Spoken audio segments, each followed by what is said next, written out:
Well, actually, no, the self-ception would be in this together.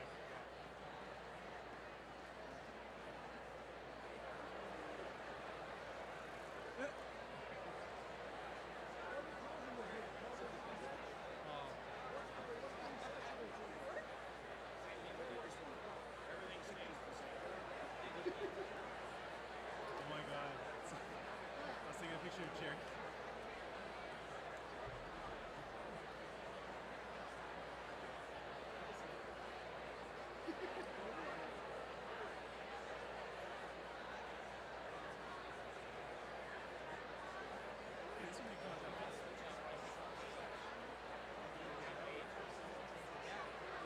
No, a self-set.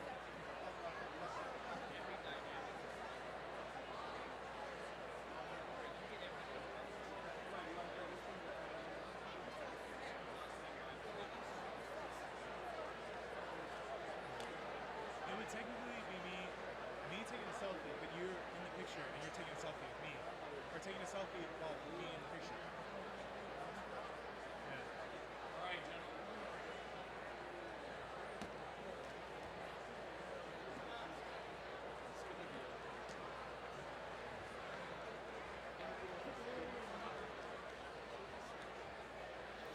Ladies and gentlemen, may I have your attention, please? May I have your attention, please, ladies and gentlemen? Ladies and gentlemen, welcome. May I ask you to please silence your cell phones and pagers and stand and join me in welcoming the Claremont McKenna College class of 2014.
Please rise.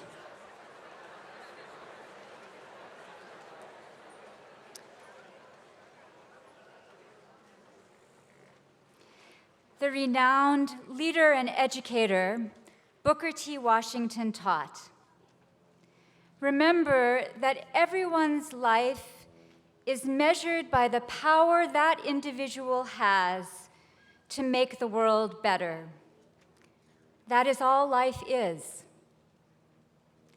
O source of life, whom we call by many names and understandings, on this beautiful afternoon, we come together to honor all those whose graduation today will take their place in the chain of tradition of Claremont McKenna College. We have confidence that our graduates have learned through both great personal achievements and profound losses the power and responsibility each individual has to use their gifts and skills to transform our world for the better, and the importance of this choice. We honor and celebrate our graduates for their talents, their aspirations, and the vitality and the commitment with which they have enhanced CMC, the Claremont colleges, and beyond. We acknowledge with gratitude the people who supported our students on their path, the family and friends who provided the foundations of love and endurance, and the students, faculty, staff, administrators, and trustees who inspired, mentored, and guided them through challenges and changes. Along with the sweetness of this day, we are keenly aware of the sorrow for those we are missing, but who are always present in our hearts and minds, and those who are part of who we are individually, as well as part of the CMC family.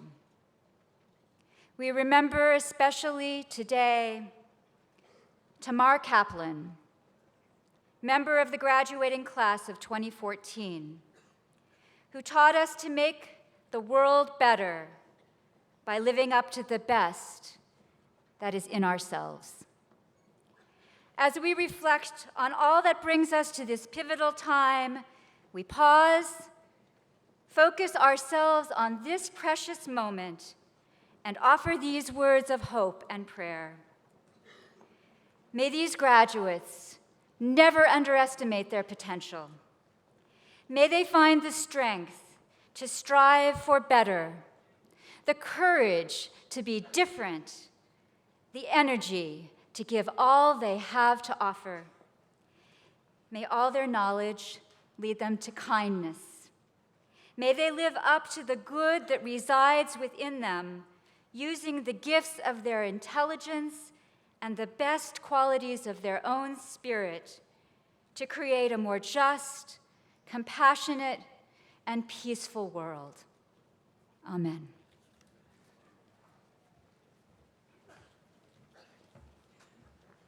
Ladies and gentlemen, would you please remain standing and join me in singing our alma mater?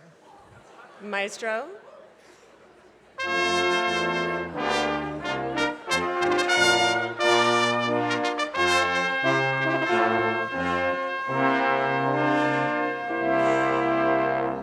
We're the sons and the daughters of Claremont McKenna, and proud of our famed alma mater, with friends of our youth, seeking wisdom, seeking truth, we will lead on from Claremont McKenna.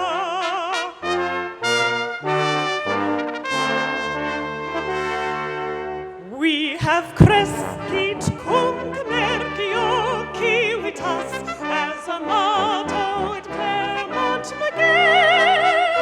We always will be part of dear old CMC, ever loyal to Claremont McKenna.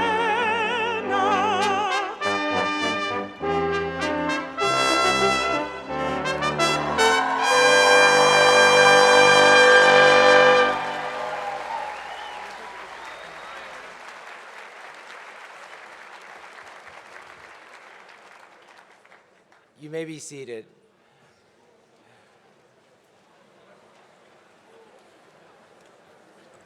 Thank you, Rabbi, for your inspiring invocation. And thank you, Elizabeth, for your beautiful voice.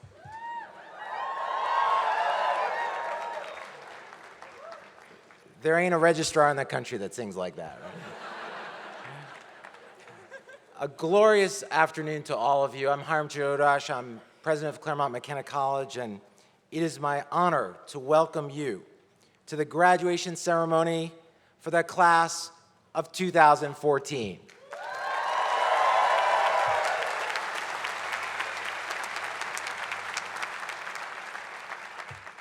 Last I looked at the score, our women's softball team's up 6-3 in Texas. Today, we turn but one page of the inspiring, sustaining story of our college, a great American story that both reflects and guides our deepest commitments to lift the society around us. The story of a great generation who faced death and embraced life, who fought tyranny and defended freedom, who overcame the worst of humanity to generate the best, who confronted obstacles and overcame them, who built a college from the rubble of this valley into an institution uniquely dedicated to higher learning and deeper doing. We remember those who are not here to celebrate with us, those upon whom we relied, those who influenced, inspired, and guided us. That includes Bart Evans, one of our trustees and the architect of the college's presence in the tech sector in Silicon Valley. We lost Bart this week after his long struggle against cancer that he faced with great poise and courage. And I ask that we remember his dedication and support for CMC with a brief moment of silence.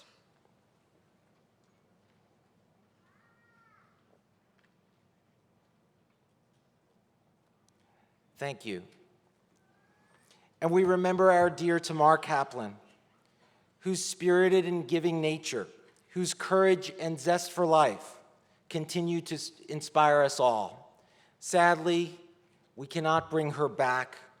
We can never do enough to honor her memory, but we can take Tamar with us in so many ways. In Tamar's memory, our community, led by our Board of Trustees and our chair, Harry McMahon, have established an endowed scholarship. In Tamar's memory, we dedicate a special tababuya tree with a plaque that reads, "In cherished memory of her generous heart and courageous spirit." I'll present this to her dear sister Liat, who's here today, to bring back home to her parents. We also seek future ways to honor her commitment to social innovation and service to the world. And today, our graduates create space in their hearts and in their procession to let her cross the stage with them. Just as every turned page opens onto another, every answer raises fresh questions. Each arrival leads to new departures. And each of our outstanding graduates today commences, graduates, but yet becomes a new student somewhere else, on a fellowship, in graduate school, in a first career, a startup, in the community. For these years, we've put our graduates in and through CMC, and now they carry CMC with them. So today, we celebrate commencement.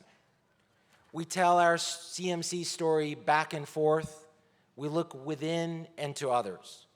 So first, we congratulate you, class of 2014, your singular accomplishments, your superior academic work, your award-winning research, your successful private and social ventures, your student leadership, innovation, national and global competitions, your record-breaking athletic achievements. So let's all of us give our graduates today their very first round of applause.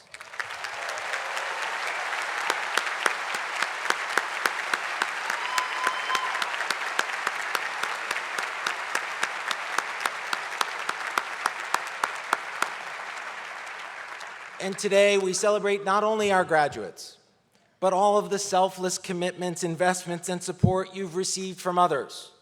Your families who have sacrificed so much to see you cross the stage today. Your families who are so instrumental in getting and then sustaining you here. The grandparents, siblings, cousins, friends, so many others on whom you lean for support. Let's all give them a big round of our appreciation.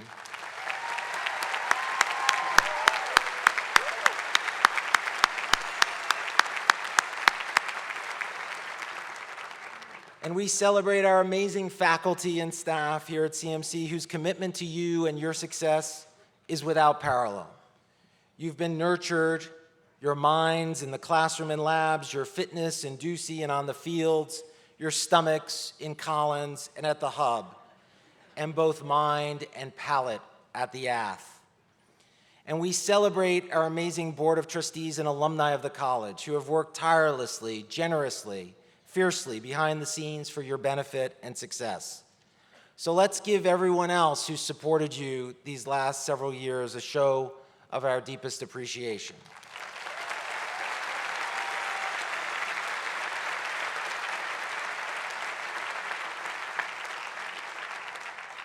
This is a sad, sweet moment for me. I'll never forget the great support you've shown this past year and all I've learned from you. I've watched you in action, challenging a professor, asking a tough question at the Ath, competing, singing, showing off your photographs and art, organizing Model UN, mentoring students in need, building your enterprises, or just having fun with the first historic ponding of a Claremont president in what I might add was a very shallow fountain. And your singular combination of smarts, charm, and drive inspire and teach me and all of us what it means to be part of this great CMC community. As two exemplars of the CMC identity, your classmates, Gavin Landgraf and Carly Goodkin, will present the Latin salutation. The Latin salutation is a long-standing tradition here. One of our faculty who has been especially dedicated to this tradition is Professor Ward Elliott, the Burnett C. Wolford Professor of American Political Institutions. A teacher scholar in our esteemed government and PPE program, Ward is retiring this semester after a remarkable 46 years at the college. And I'd like to extend a special thanks to him for his service.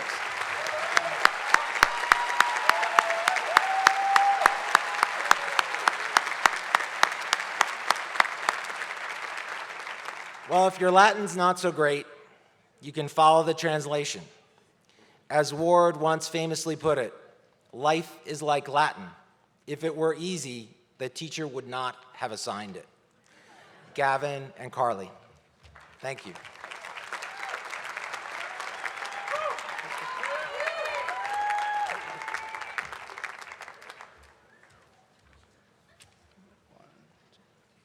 Awete, o amici, illucescat vos omnes so rotundus renidensque. Iste comitatus coratorum magistrorum matrum patrum condiscipulorum que nobis parde orum esse videtur.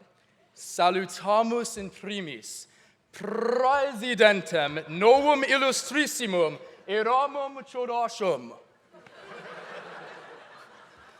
Ducem populi profundatorum quae pacis, qui sicut Apollo liram dulcem harmoniae in terram laestrigonum saevorum tulit. Laudes tribuemus quoque decanon Nicolao Warnero principe magistrorum.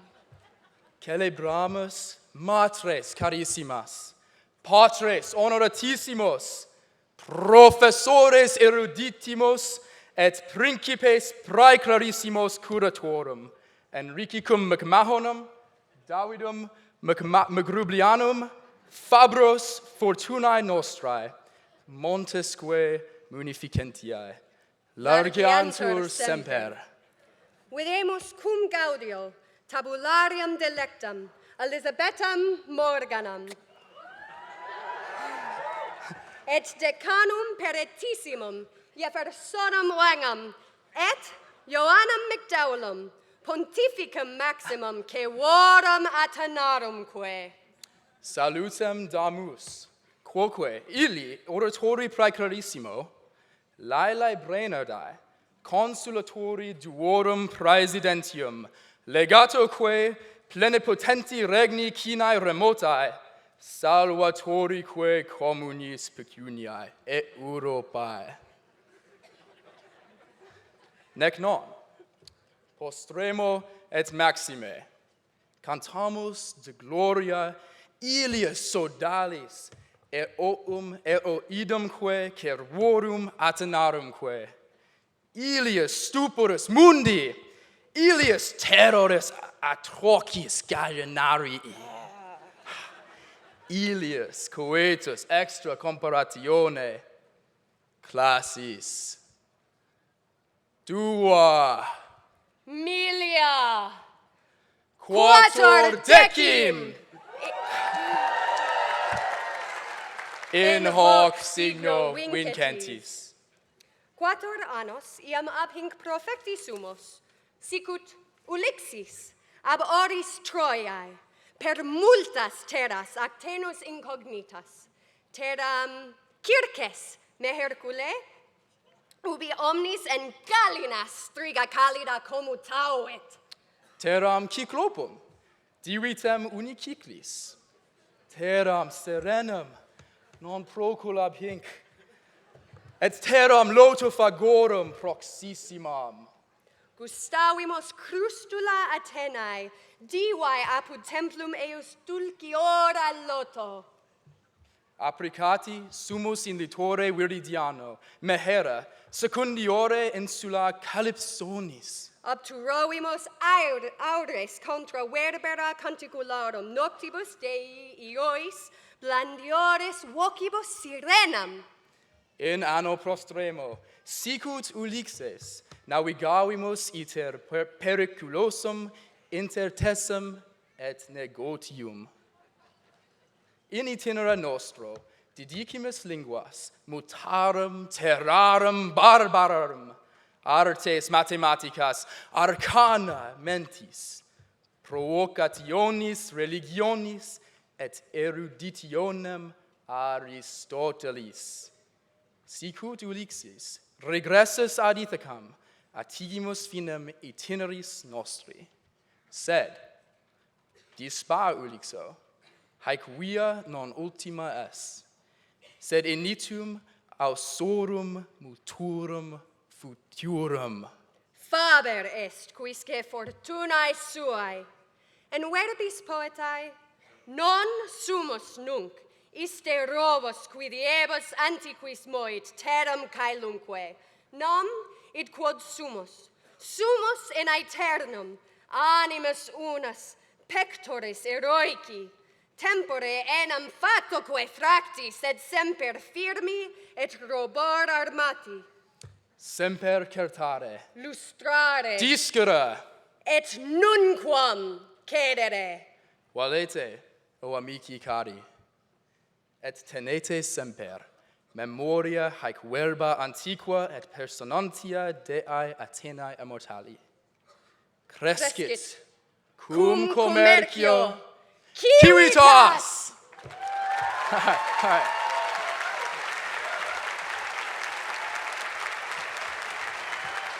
Gratias vobis. They make Latin look fun. Graduates, as today, as you cross this special threshold, your undergraduate years come to a sad yet exciting end, and you'll join the ranks of our college alumni community. We have one of the most engaged, devoted groups of alumni in higher education today. They built this college on the rocks and brush of a semi-arid desert landscape. They raised it out of nothing into one of the premier private liberal arts colleges in the nation. Their impact on the college and their love for it is evident in every aspect of life here on campus. I know you'll continue to support this special cycle of engagement and return.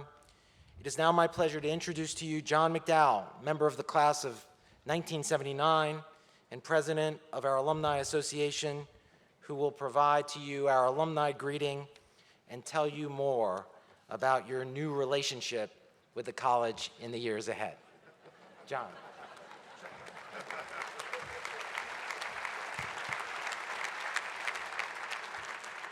That's going to be a hard act to follow, I have to tell you, that Latin oration. But Chairman McMahon, President Chodosh, Dr. Brainard, trustees, distinguished faculty, staff, parents, and especially graduates, let me be the first to welcome the class of 2014 to the CMC Alumni Association.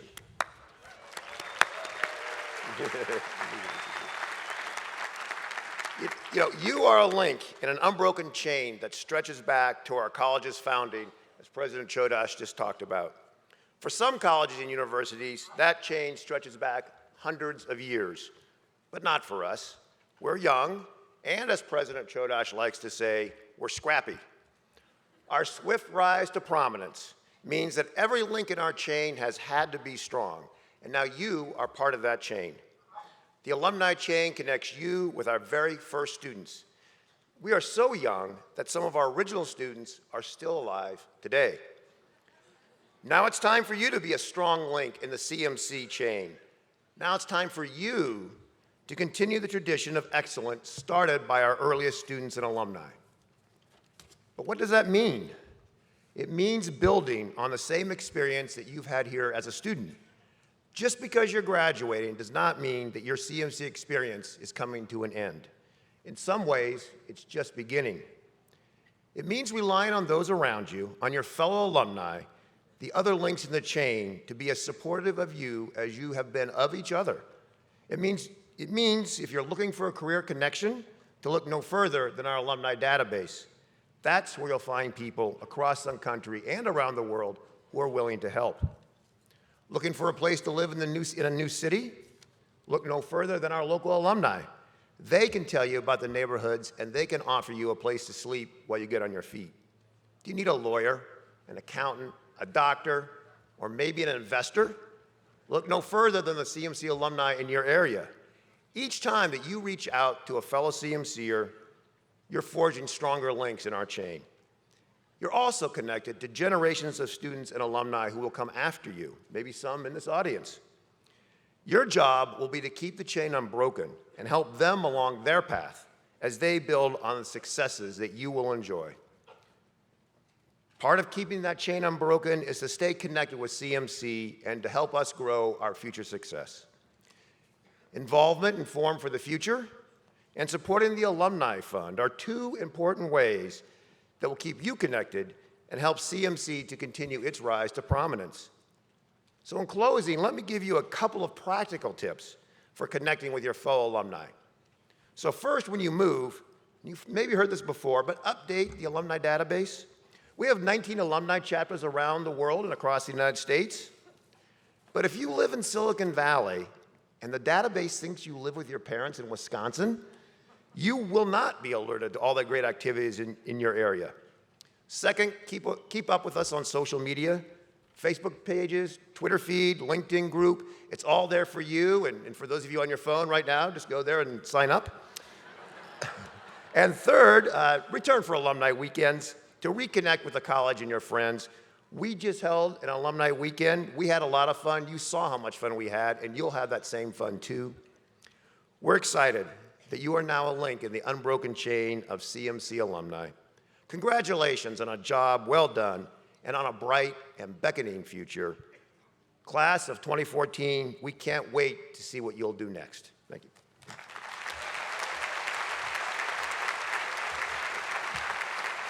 Thank you, John. I love how someone from the class of 79 is giving you guys advice on social media. It's now time for this year's class elected speaker, Jack Houghteling.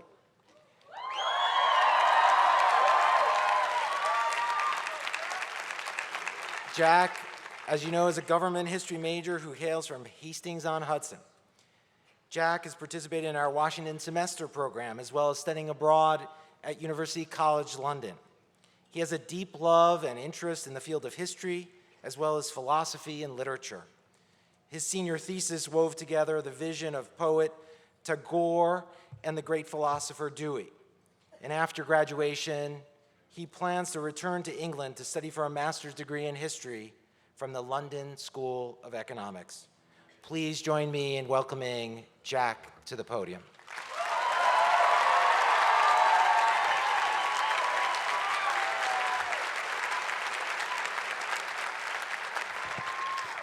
Hey everybody, how's it going?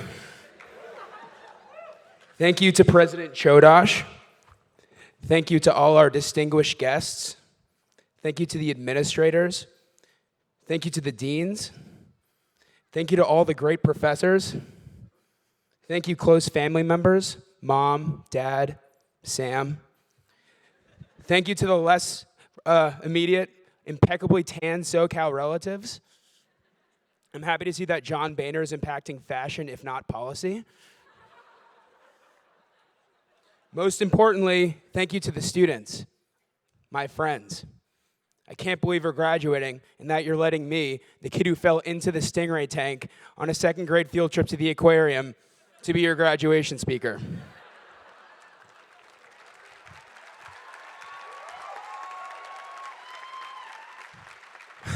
But I'll try my best.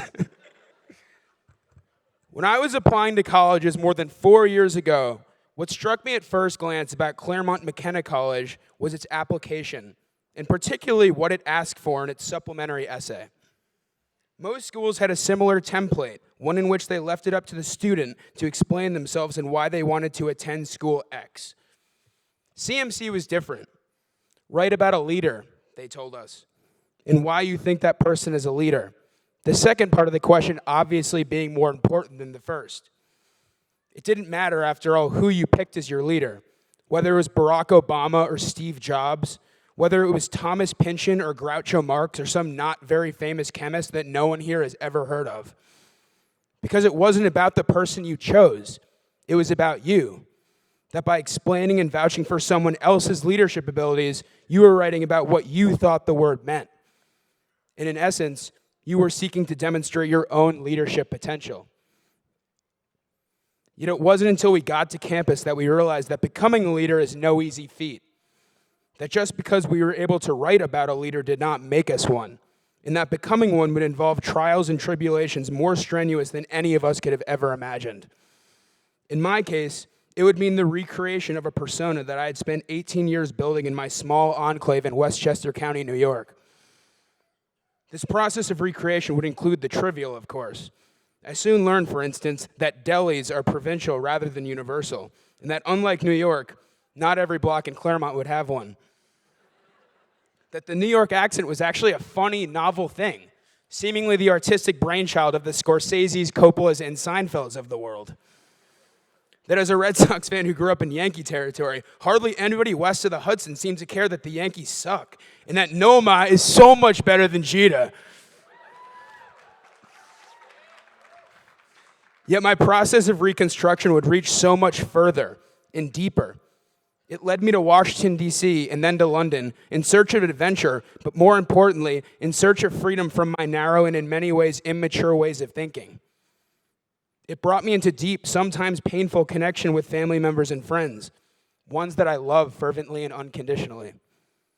Most importantly, it brought me into deep connection with myself, with the way I process things, how I interacted with people, how I perceived the world to work, how I worked.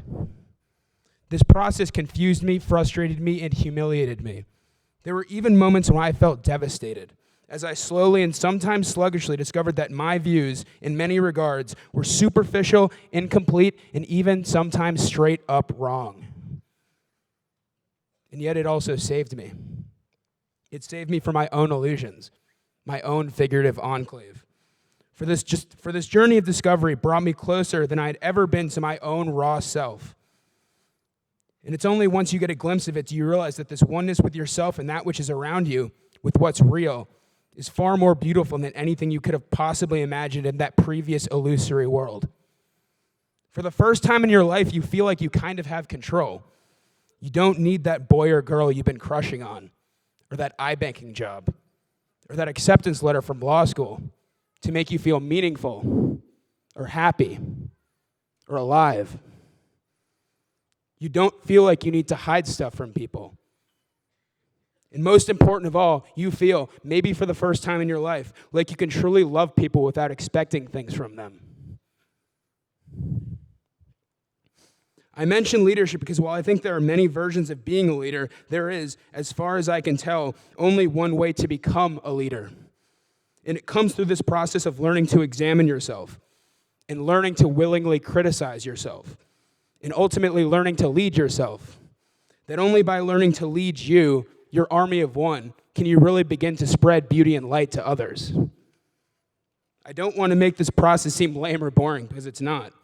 I'm reminded of what Terry Gilliam, the longtime member of Monty Python, said in a documentary about George Harrison of the Beatles. Far from mere caricatures, the reason why Monty Python and the Beatles were such successful performers, and more importantly, such successful artists, he said, is because they were having fun. They were entertaining themselves, and they weren't really thinking about the audience. This, it seems to me, is a candid and essential insight when it comes to life and leadership. That what you need to get really good at before anything else is self-entertainment, which, although trivial sounding, is really the deepest and holiest form of connection you can have with yourself. And if you can't self-entertain, and if you serve through life performing for others instead of yourself, you're going to be screwed. I address perception as a subject because of how important it is, and because I think we oftentimes do a bad job at keeping reality and truth in the fronts of our minds. The reality of death, for instance. Just 72 hours ago, I was a part of what could have been a fatal car accident coming back from San Diego. Pretty weird.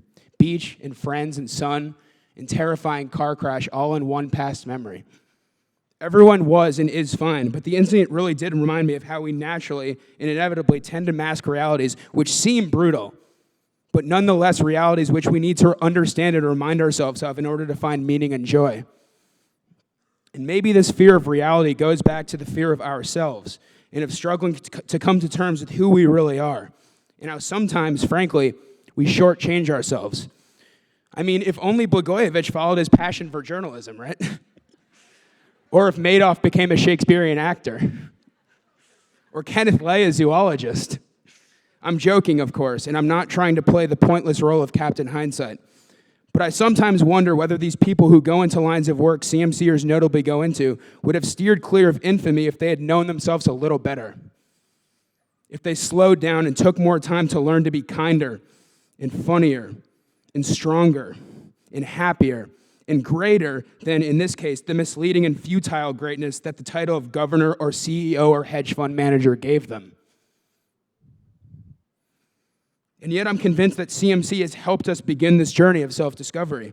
Because here at CMC, we've spent 4 years studying economics and politics and literature and bio and other socially relevant disciplines.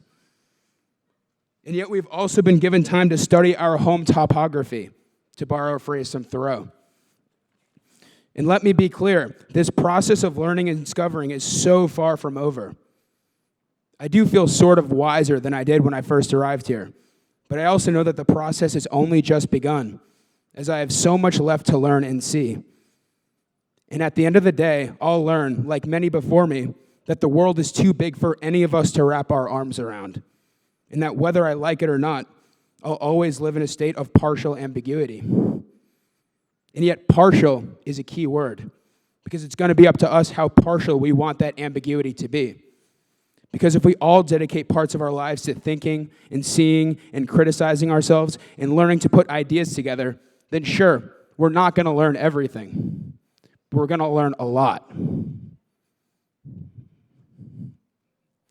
I know all you guys are going to do great things with your life. In law, finance, writing, public interest, teaching, raising vegetables, raising children, and in all sorts of other realms. But always be conscious that without this inner feeling that you're doing and being you, and that you're hanging around people that touch your hearts in the best and realest way possible, then you're being less than you can be. And you're not going to be happy. And you're not going to be a leader. Thurston Moore, the great guitarist of the band Sonic Youth, calls this feeling of life inside all of us the lighted candle. And while I don't know what that lighted candle is for you, I know it's there. So whatever you do from here on out, make sure your candle is lit and that it stays lit. Go out into the world and play your part daringly. Play it humorously. Play it skeptically. Play it lovingly. And most important of all, play it truthfully. And if you do these things, you can be the epitome of the liberal arts in action. And you will be a leader. Congratulations to the class in 2014, and thanks.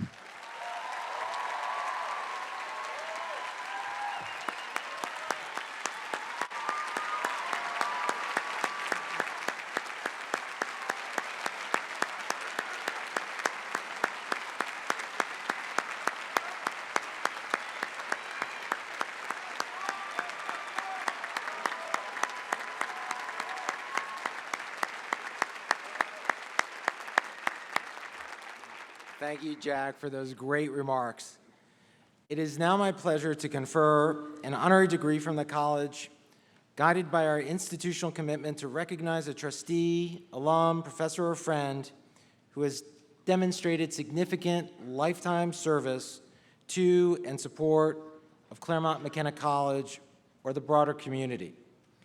This year, we bestow an honorary degree upon our very own Harry McMahon, Mr. David Hetz, sponsoring trustee, and Dr. Paul Hurley, the sponsoring faculty member. Will you please escort Mr. McMahon to the podium?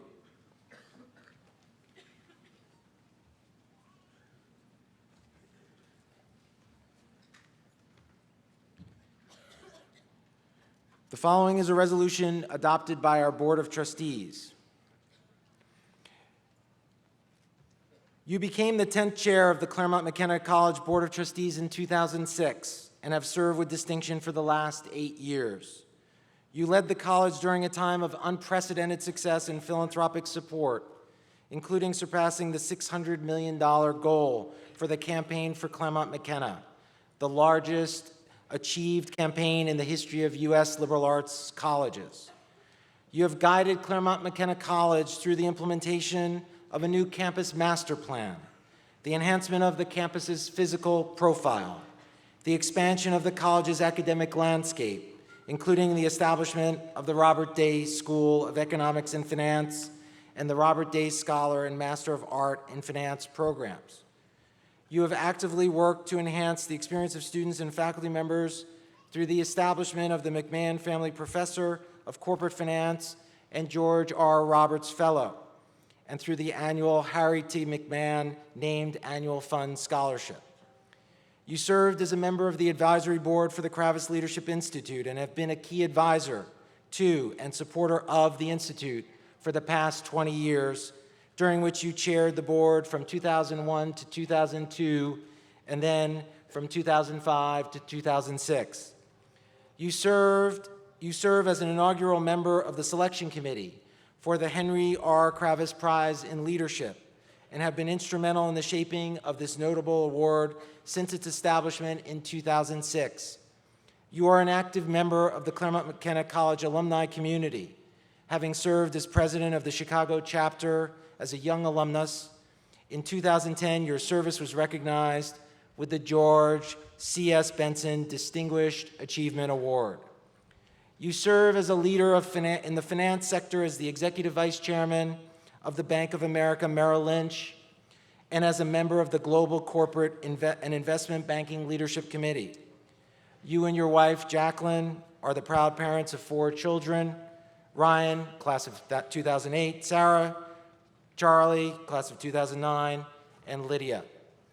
In recognition of your many contributions and achievements as a leader in finance and education, Claremont McKenna College hereby confers upon you the honorary degree of Doctor of Laws, with all the rights and privileges pertaining thereto, in token of which we cause you to be vested with the hood of the college appropriate to your degree, and present you with this citation and accompanying diploma.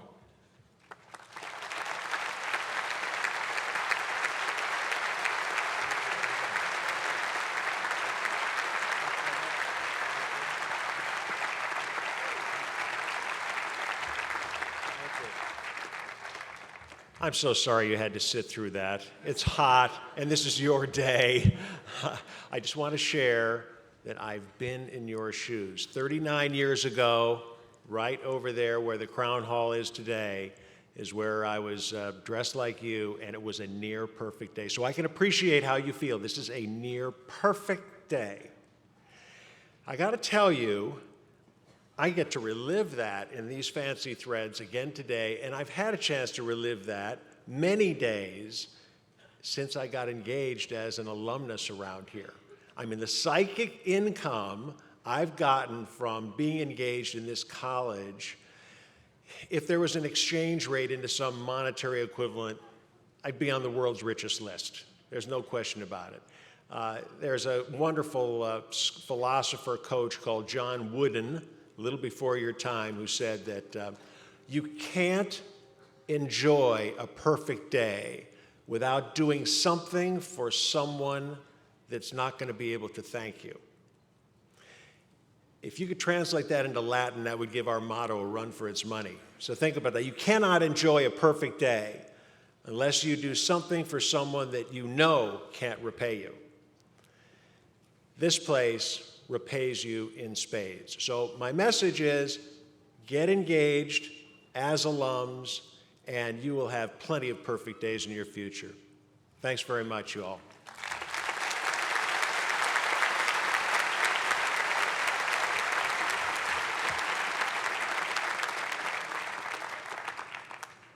Thank you, Harry. What Harry didn't tell you, but I'm sure you know from your accounting professors, is that psychic income is non-taxable.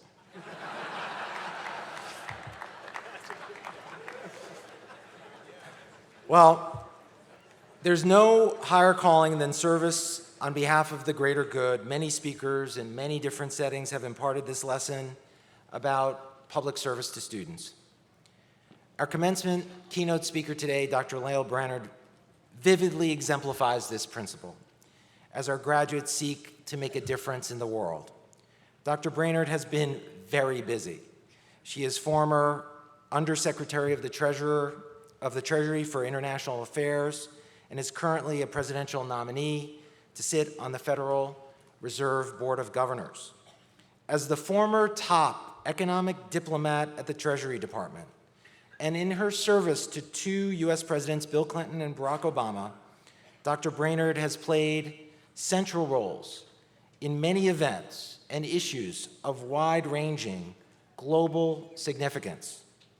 The Euro crisis, the G20's work to ensure a stable global recovery, negotiations over reforms to the Chinese economy, and many more. For these and her many other efforts, Dr. Brainard was awarded the Alexander Hamilton Award, the Treasury's highest honor. In the Obama administration, she was also regarded as a tireless diplomat and forceful negotiator. Dr. Brainard has been equally tireless in many other roles as well: Vice President and Founding Director of the Brookings Institution's Global Economy and Development Program, as Associate Professor of Applied Economics at MIT Sloan School of Management, and as an editor and author, whose books include The Other War, Global Poverty, and the Millennium Challenge Corporation, as well as Offshoring White-Collar Work. Dr. Brainard holds a bachelor's degree from the College of Social Studies at Wesleyan University and received her economics master's and doctorate from Harvard University, where she was a National Science Foundation Fellow. The range of her career, from the public to the private, from government to higher education, is inspiring to us and something to which we aspire at Claremont McKenna. We want our students to do as Dr. Brainard has, to put the liberal arts into action, to find creative, innovative approaches across disciplines to confront the world's most challenging problems. We are so pleased to have her speak here today. Please join me in welcoming Dr. Lael Brainard.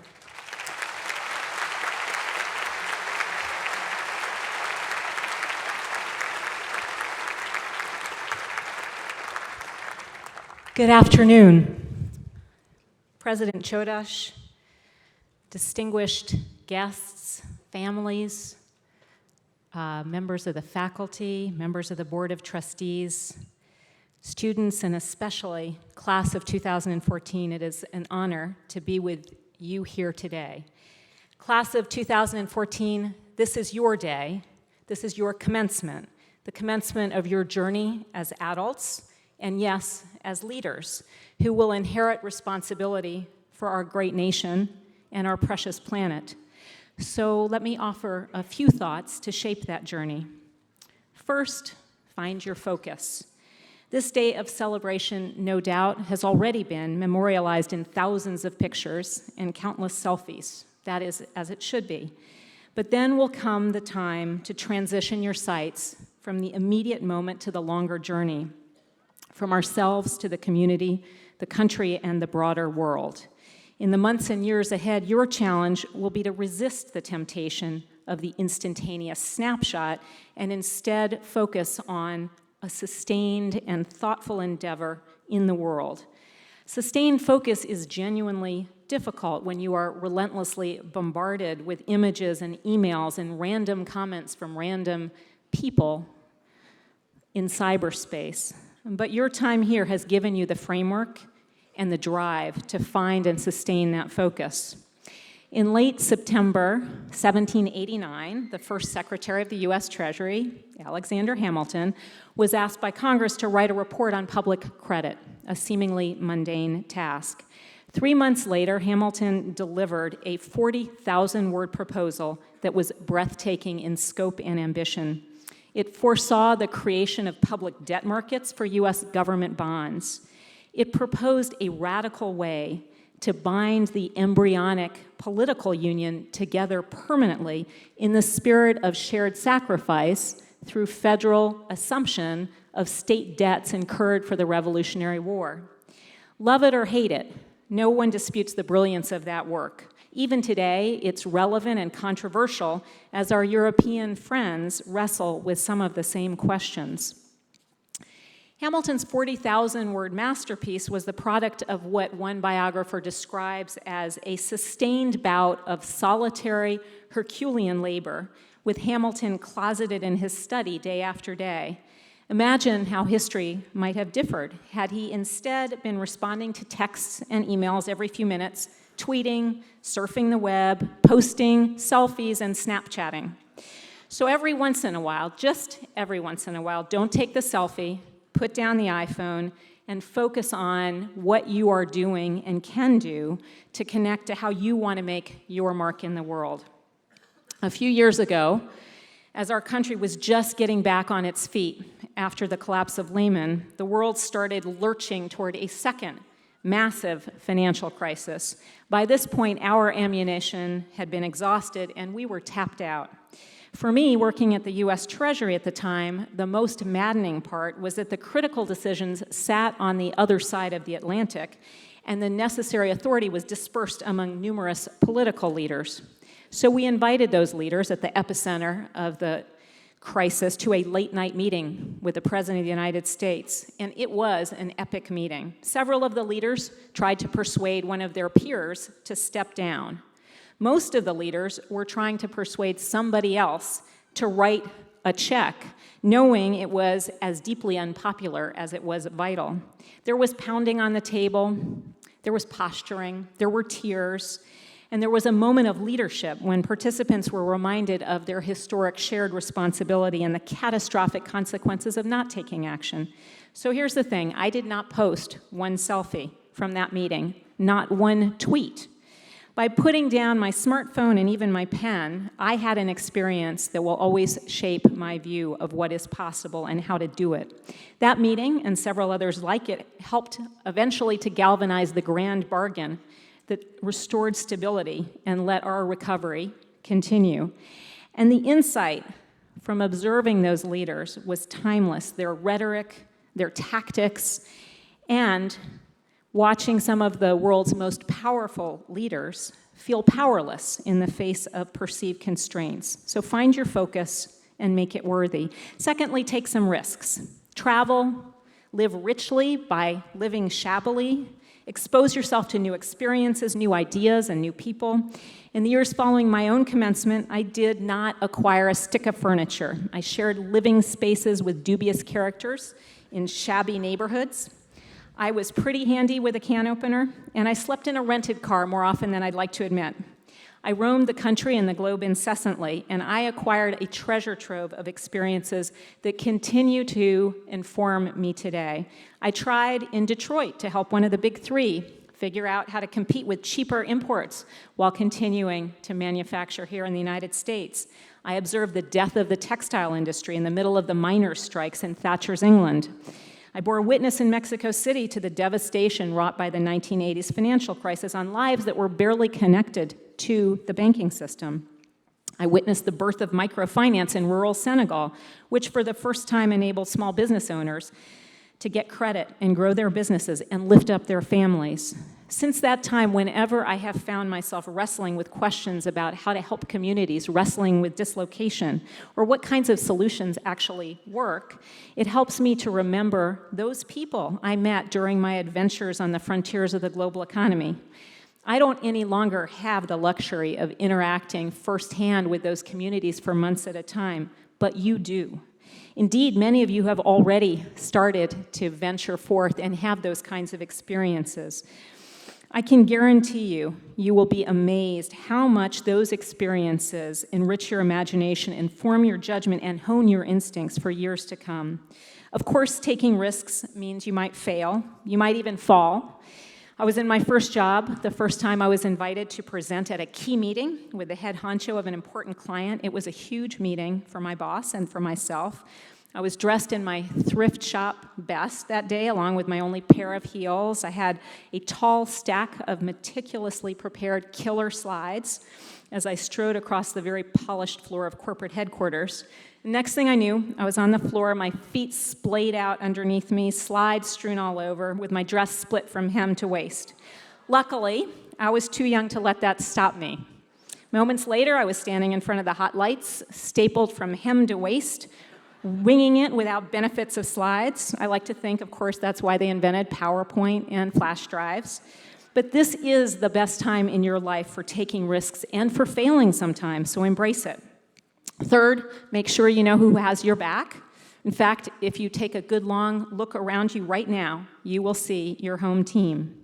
So take a moment while you're still sitting here to appreciate your professors, especially, and you know who they are, that one or two who took the time and interest to connect with you intellectually, who took you seriously as a scientist, as a historian, a writer, an actor, an athlete, and helped you take yourself seriously enough to produce a work of creativity or analysis that you might not have known was in you.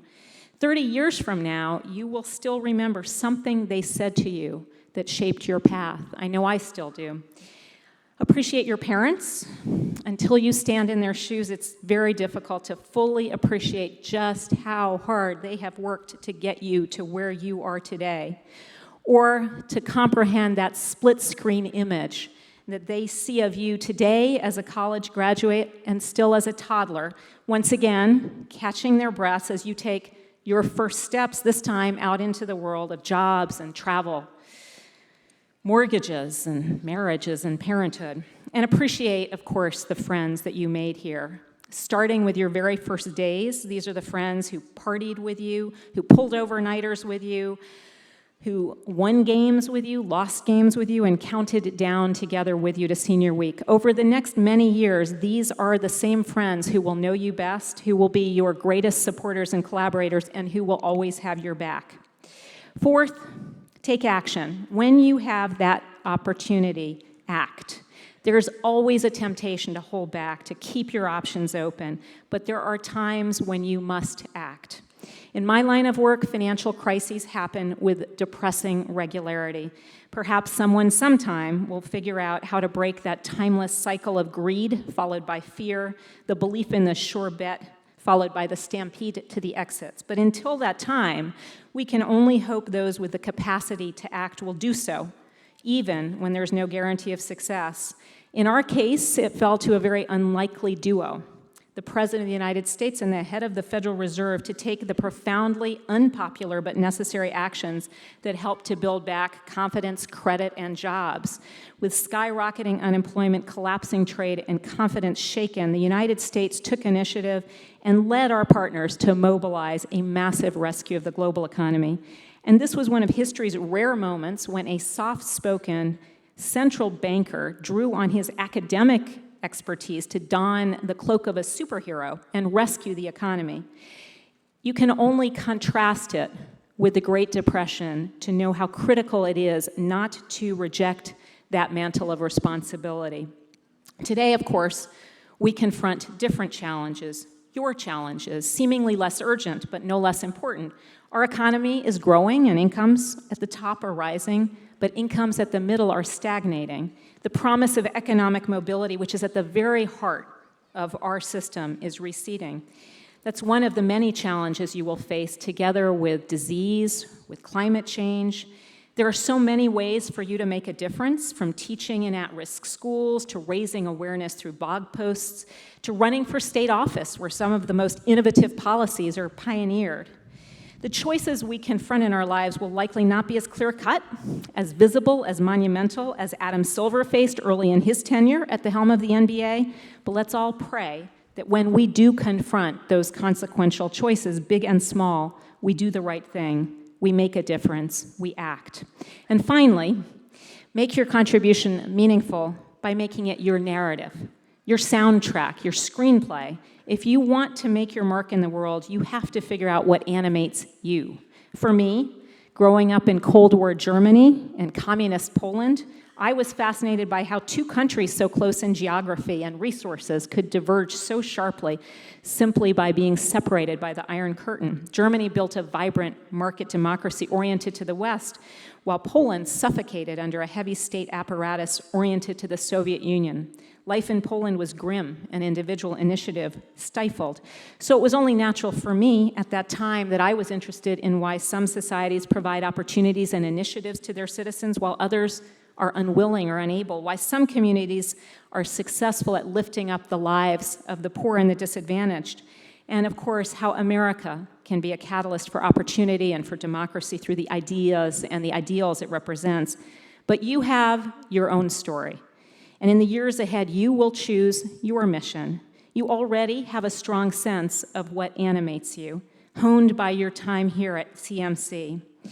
And for those moments when the path you've chosen looks daunting, it is helpful to have a narrative, a hero, a soundtrack that motivates you to be dauntless. So let me give you an example. Every day, high-level officials from across the U.S. government gather in what is called the sit room to debate the great questions facing our nation. Sometimes they really are big questions. Should we arm the opposition in Syria? Sometimes a bit more mundane. Should a certain pot of assistance be spent on scholarships or community development projects? You may have an image of the sit room from the television show The West Wing, but now picture a room that's much more cramped, shabby, overcrowded, and underventilated. And imagine sitting around the table not with chiseled, noble television actors, but with normal people, sort of like the folks that are sitting here with you today. Some are belatedly cramming, skimming their thick binders, trying to look prepared. Some are deftly maneuvering for advantage. Think House of Cards, having prepared for days to make sure their boss gets to lead the delegation or have their pet project rolled out on the south lawn of the White House. And some are just trying to sound Hermione Granger smart. In short, sometimes it's more sitcom than sit room. But I have a friend who gets a little misty-eyed every time he sits in that room. He thinks about George Marshall and George Kennan and how they use such meetings to shape a lasting peace from a world of chaos. While everyone else is sharp elbowing and maneuvering and trying to sound smart, this friend of mine is hearing the music from the movie Glory, where the 1st African-American Army Regiment is leading the charge up the beach to the Confederate fort. He's picturing himself reaching over, just like Denzel Washington, to grab the Union flag before his commanding officer falls. So wherever you find yourself in the next few years, however mundane the daily routine, hold on to that cinematic image, that soaring film score, which lifts you and connects your actions to a greater purpose. Let yourself be guided by that purpose, and make sure it is grounded in what matters most to you. Claremont class of 2014, this is your moment. This is your time. Take some action, not just selfies. Don't do it for the vine, do it for the country. Make it count. Congratulations.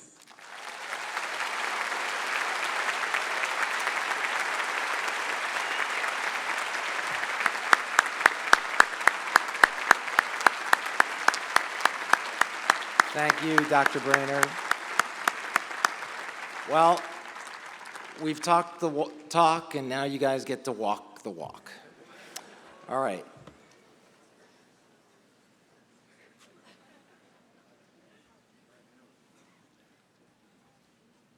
I ask that all candidates for the master's degree and the bachelor's degree please rise. All candidates, please rise.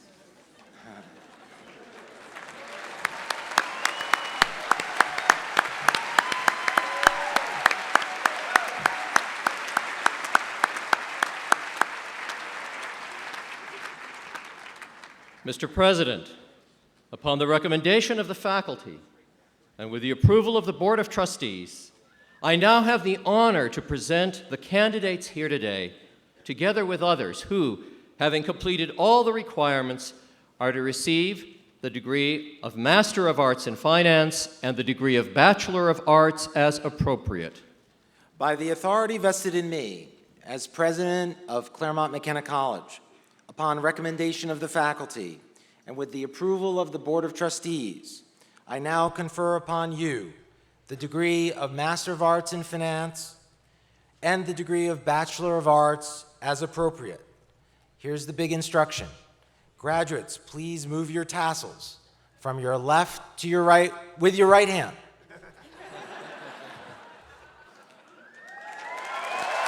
And you can be seated. You can be seated.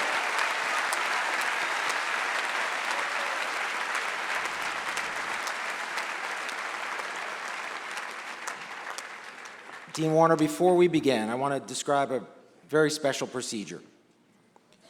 Before we continue with Dean Warner and the conferring of degrees, we will pause at the moment when Tamar Kaplan would have been called to receive her degree. Following that pause, Dean Warner will call her name, and then I'd like everyone to rise in support of her family, friends, and her memory. Following that brief celebration of Tamar and all she means to us, Dean Warner will continue with the next name called. Thank you.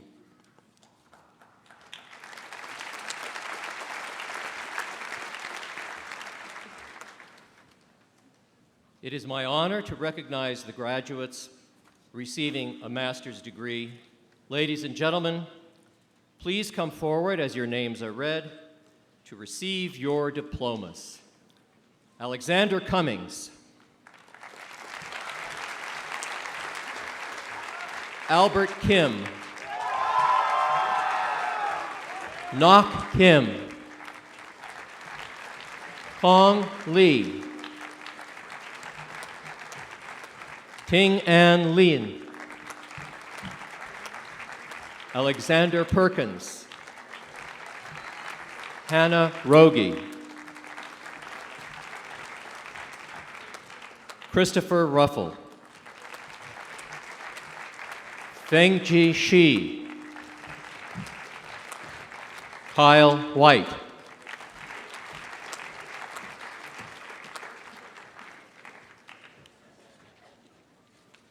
Ladies and gentlemen, we welcome your applause for the Master's Class of 2014.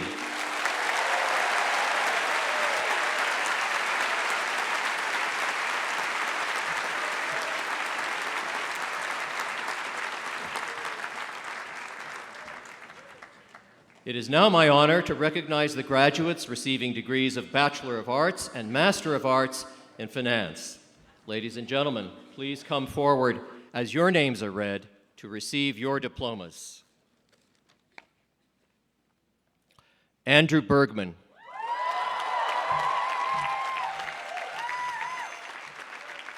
William Brown.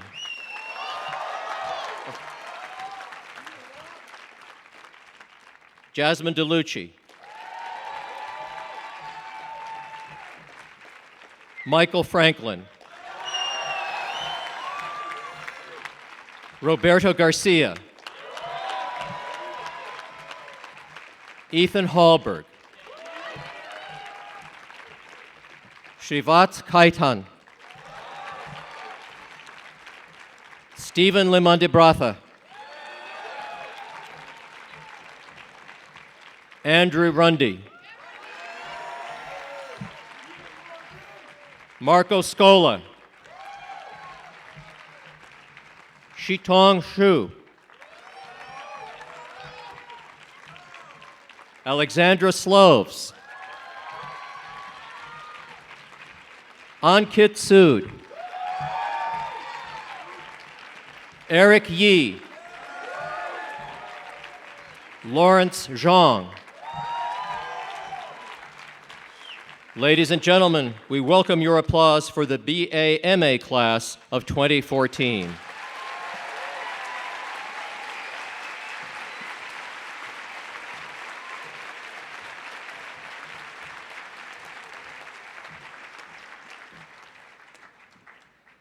It is now my honor to recognize the graduates receiving degrees of Bachelor of Arts.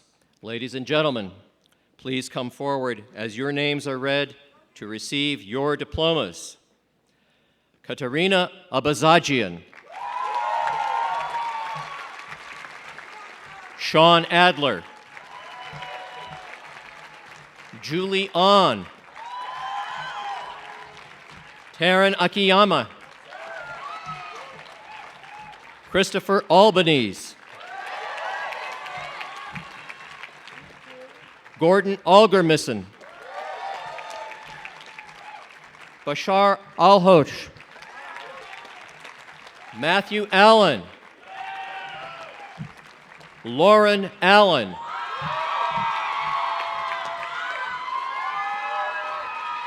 Kevin Amirjanian. Nicole Appleton. Corey Argumosa. Lizette Arredondo. Benjamin Baker. Madeline Bannon. Allison Barnwell. Anthony?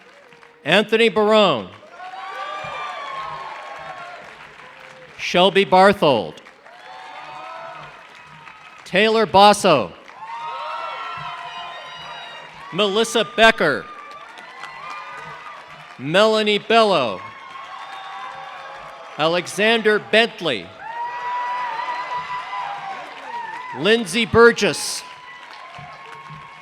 Simone Berkovitz. Anoma Bhatt. Catherine Blakelock. Christopher Blomberg.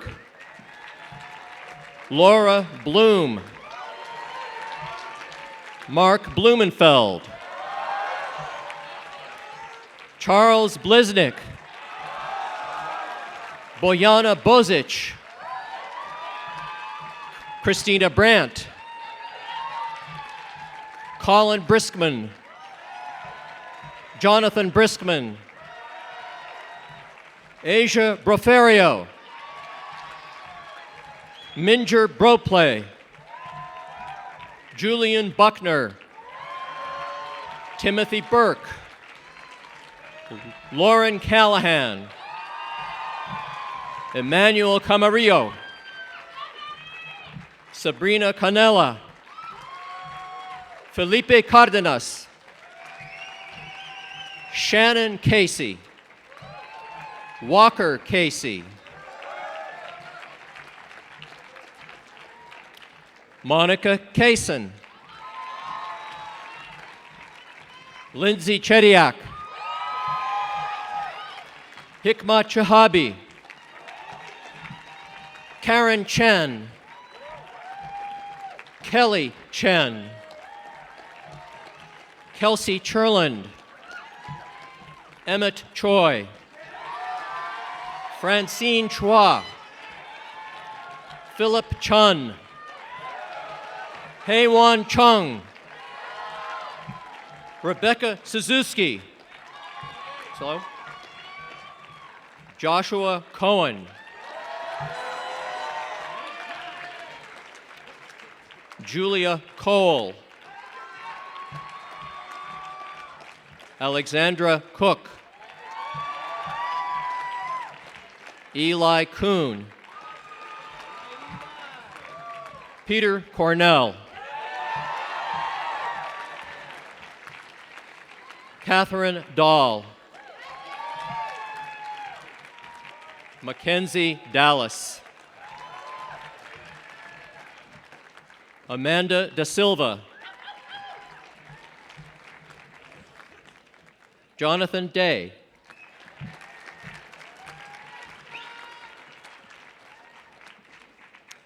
Tessa DeCandido.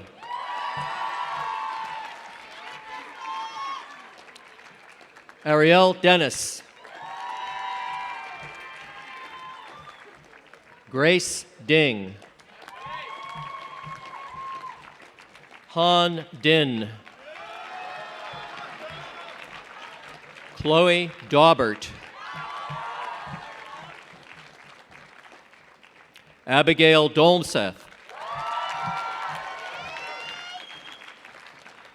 Elizabeth Duckworth. Hannah Dunham. Chelsea Durgan. Michaela Eklund. Laura Epstein. Michael Erb. Adele Esslinger. Nathan Falk. Peter Fankuchin. Shane Farley. Benjamin Feldman. Angelica Ferreira. Chris Ferrer.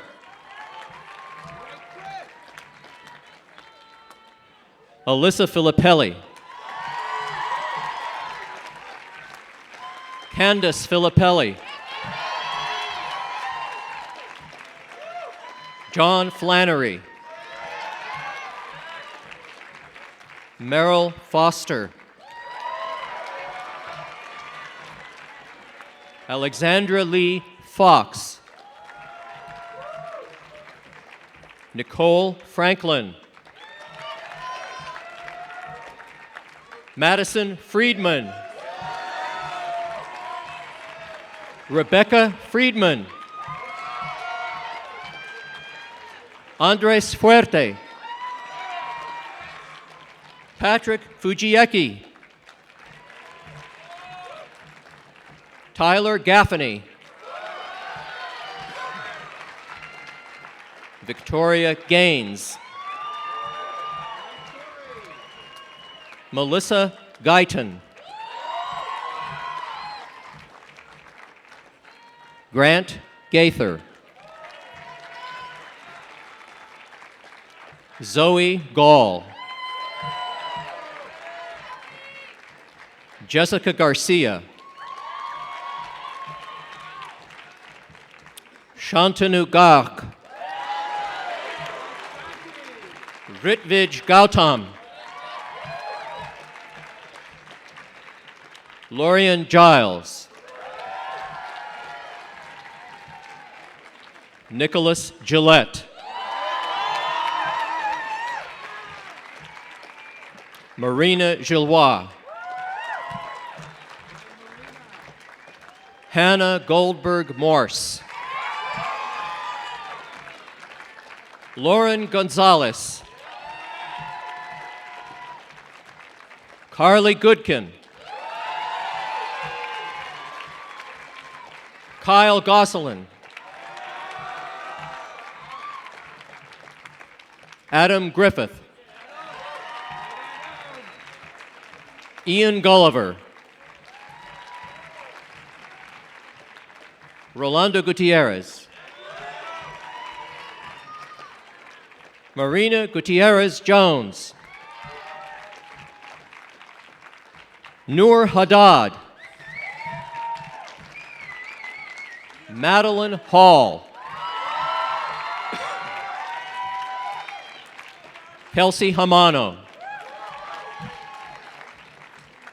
Faith Hanna. Natalie Harold. Hillary Haskell. Chloe Howenstein. James Havlicek. Lila Hyde. Jonathan Hendel. Cortland Henderson. Remington Henderson. Amy Hirschberger. Nicholas Herzika. Caitlin Highland.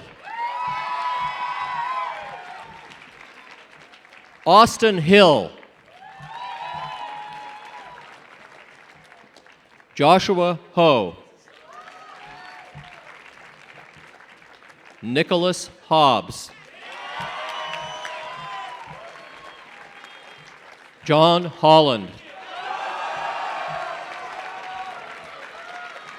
Sierra Hosney. James Houghteling. Jesse Wong. Tawny Hughes. Nicholas Wong.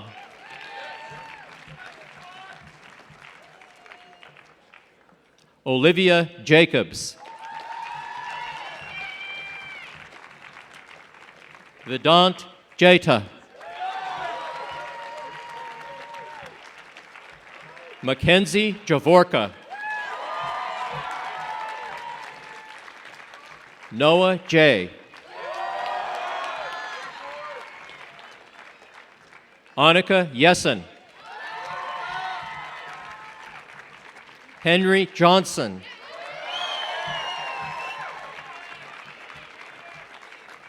Leah Johnson. Siboney Jokala. Your name? Oh, Bennett. Okay. Bennett Jones. Karina Jones. Morgan Jocelyn. Tara Jotwani. Samuel Carr.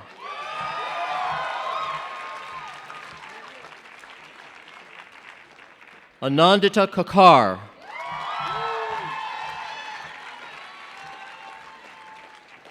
Alexander Kalish. Jenna Kanegawa.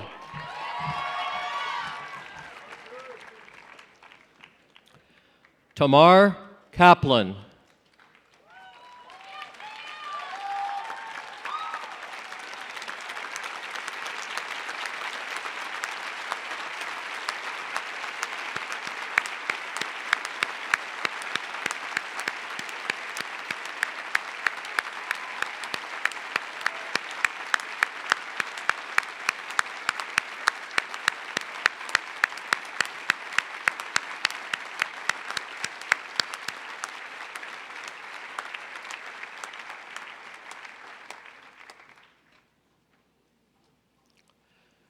Thank you. Arjun Kapoor.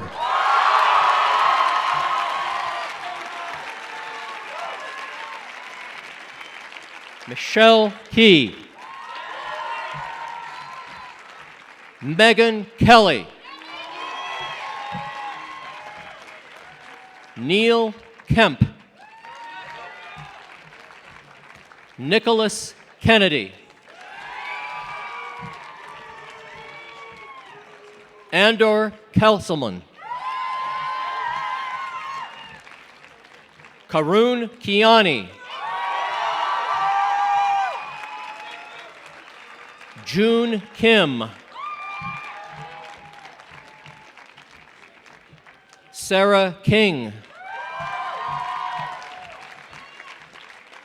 Clark Kisaya.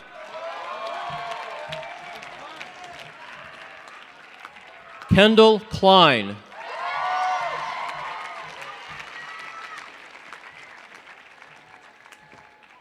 Neil Kotrapa.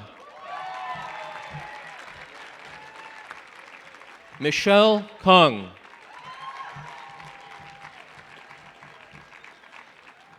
Julian James Legisma.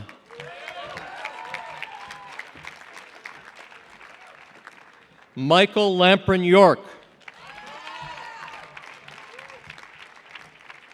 Ethan Landau. Gavin Landgraf. Daphne Lapis Grigoraki. Aaron Larson. William Leach. Hannah Lee. Jacqueline Lee. Ju Young Lee. Matthew Lee. Carolyn Lendertz. Karen Leung. Frederick Levine.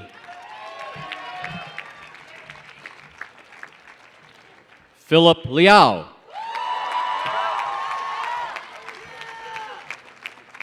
Joseph Leikweg. Crystal Lim. David Link. Helen Liu. Teresa Lomnath, Nicole Lott, Hillary Lundberg,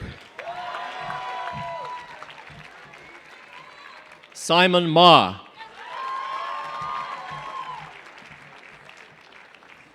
Aaron McLean, Grace Mahan, Marco Martellini, Domini Marvaha, Michael Mavrodakis, Daniel Maxwell, Lucas Mayer, Tyler McBrien, James McNabb, Sean McQueen, John Medine, Luigi Mendoza Ochoa, Kira Messman Hallman, Houston Middlesworth, Mary Mildenberg, Carrie Moeller, John Montesi, Brianna Moore, Anna Mullen, Iman Naqvi, Nikita Narendran, Chad Newbury, Joseph Newbury, Kimberly Nye, Victoria Nichols, Bryn Nisbet, Ugochukwu Nwasiki, Stephanie Ayler, Ren Ono, Marissa Orozco,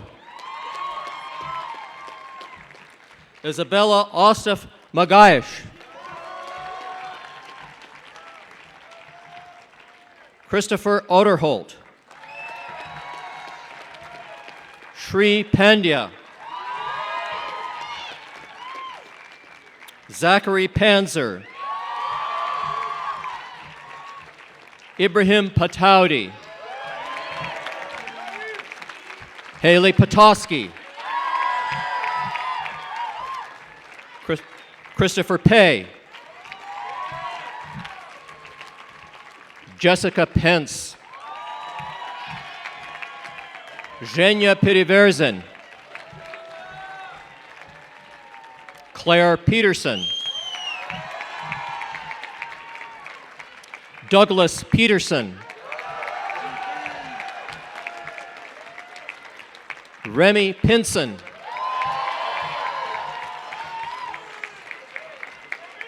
Bernardo Pistorelli, Daniel Price,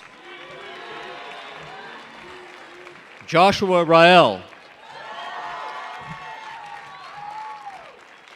Claudia Rigosa, Adriana Ramos, Shriya Ravishankar, Maya Reddy, Laura Renfro, Catherine Rex, Megan Richmond, Alejandra Rivera, Catherine Rodahan, Catherine Rodriguez, Joshua Rosenberg,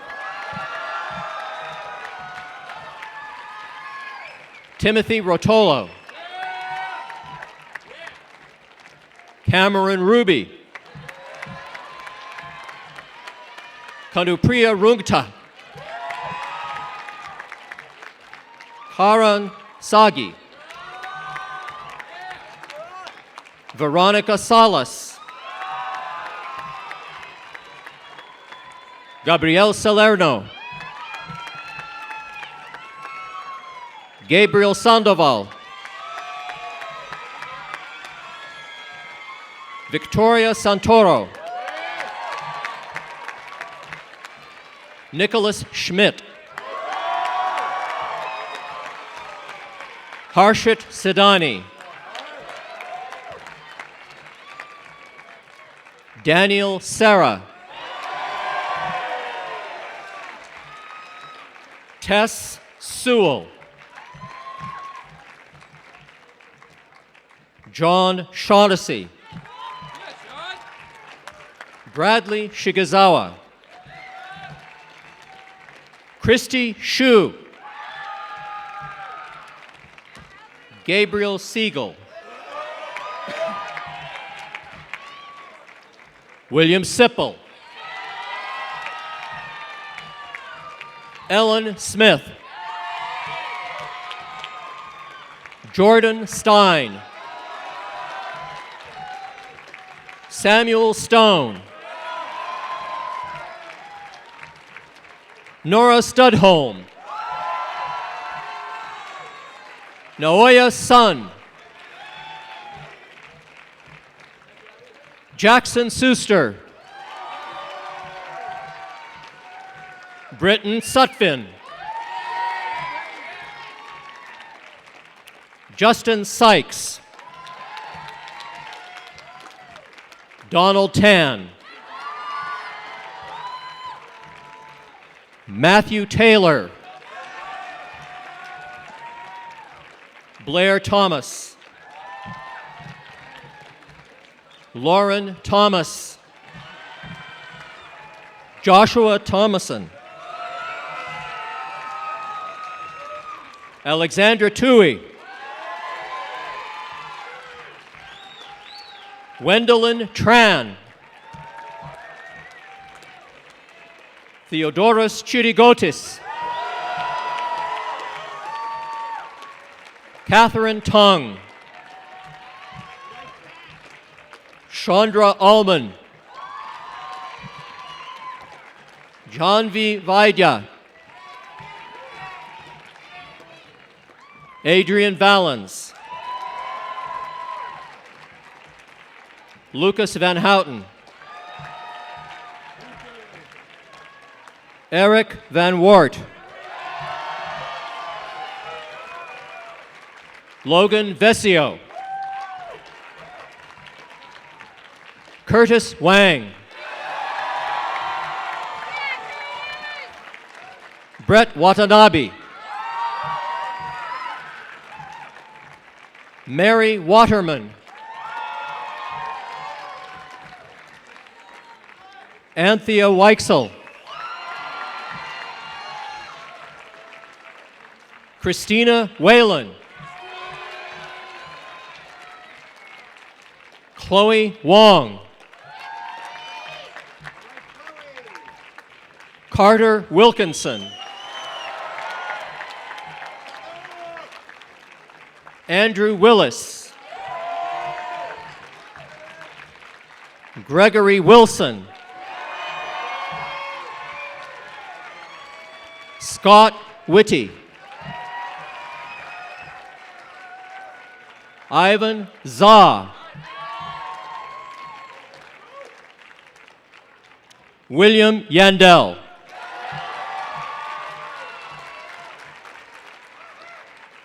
Theodore Zanius, Max Zipperman,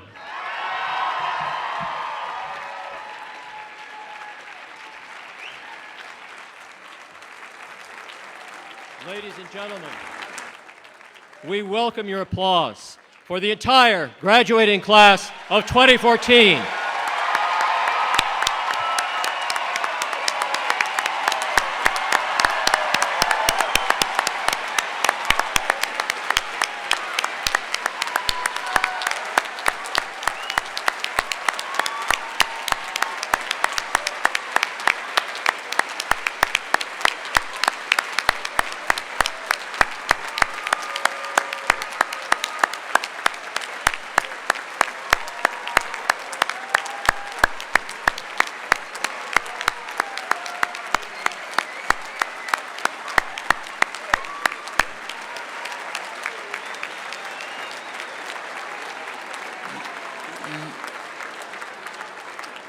Congratulations, Chairman McMahon. You may be seated. Chairman McMahon, Dr. Brainard, Dean Warner, faculty, trustees, alumni, families, friends, and especially this outstanding class of 2014. It is a privilege to stand here before all of you today to look out and see the faces of so many who belong to our CMC family. Now, one of the many conditions of graduation is receiving tons of advice, always wise and sometimes even actionable. From career advice about promising industries, plastics, for Dustin Hoffman's generation of graduates, to motivational salvos about dreaming big or changing the world. I know this class well enough to be confident of your capabilities in market analysis and your sense of drive and ambition. So I'd like to focus my charge today on something far more pedestrian. The simple act of doing the small, good things for others and doing them with purpose. Much of life is in the details. Forceful thoughts require punctuation. Scaling Everest requires one steady step after another. Powerful strategies depend on momentary actions. Great religions call for daily ritual. Humanity moves through social graces. And yet, details without purpose cramp our minds, pull us down, render life less meaningful. It is details with purpose that become grand. Even if you're not sure how a gesture, question, offer of help fits into the broader picture, if you do small, good things for others with a sense of purpose, you will live a more meaningful, profoundly successful life. So with these observations in mind, may I now ask our graduates to stand so that you may receive your charge. Graduates, please stand.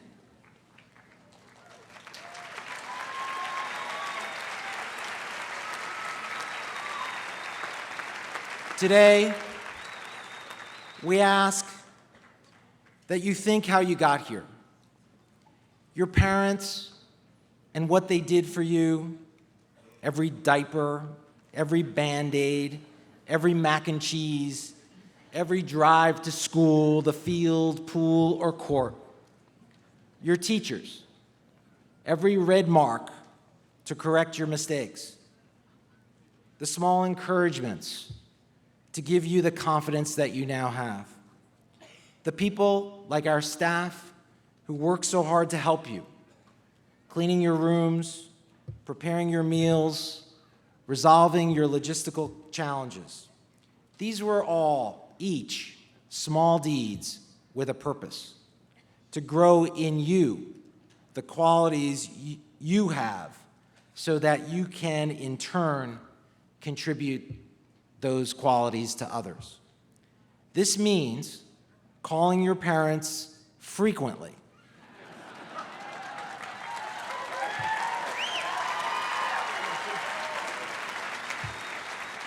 Calling them frequently to see how they are doing. Telling your old professors at CMC what they meant to you. Picking up a piece of trash in the street. Giving direction to someone who appears lost. Apologizing to someone you've upset. Or volunteering to take responsibility for a tough task at home or work. So when you're with another person in a group or an organization, you have one simple question to ask. How can I help you? How can I contribute? How can I add value? No matter how small the deed or task, if you do this and do it with purpose to serve others, you will do great things for yourself, and you will lift those around you as a result. In the grander scheme, the only answer to the banality of evil is the banality of good. And we create good by doing generous, small things for others. Now, here's the easy part for you. You already know it. I observe it every day in the way you engage, ask questions, pull others out into our community, grow these great institutions that you've grown, solve tough problems through your research, and seek to really make a difference. That's the CMC way. And my modest charge is today, take it with you. Don't leave it on the stage today, make it your signature. And you will lead yourselves, as Jack says, and you will lead by example, as Tamar and Bart did, by doing the small good things for others, gifting your value, making your contributions, sharing your best ideas with others are your kamerkiko. Helping others, building your new community, and leading by example are your kivitas. That's your charge. That's your story. That's the story of Claremont McKenna College. Thank you for your support this year and beyond, and many, many congratulations to each of you.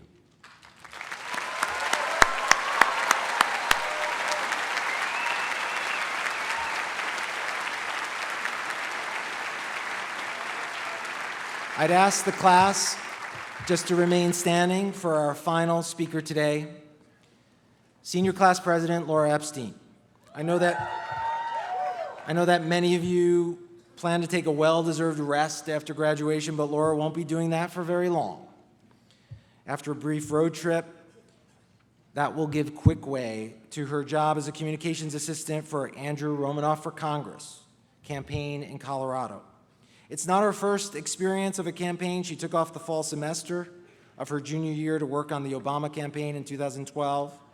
And much closer to campus, Laura's commitment and enthusiasm to public service has taken multiple forms through her involvement with the Center for Civic Engagement, the Democrats of the Claremont Colleges, and Hillel. So it is an honor and great pleasure to have Laura at the podium, and I'd ask you to welcome her to give the final remarks.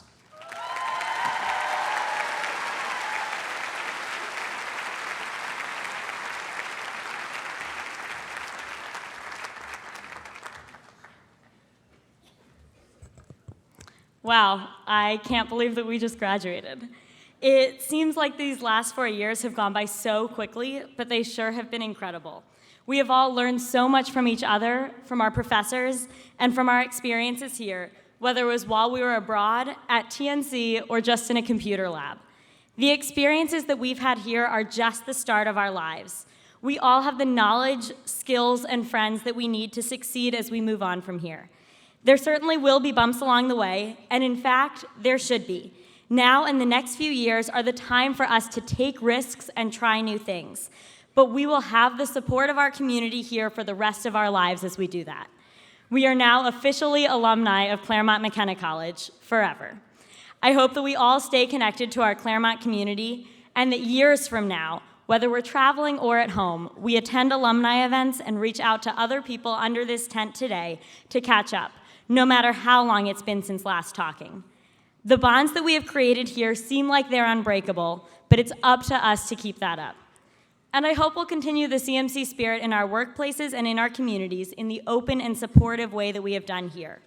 We have all made such wonderful memories here, and there's no reason that that needs to end today with graduation. Thank you all for an amazing 4 years, and a huge thank you to the parents and families who got us here. Good luck with everything, and congratulations to our class of 2014. We did it.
you.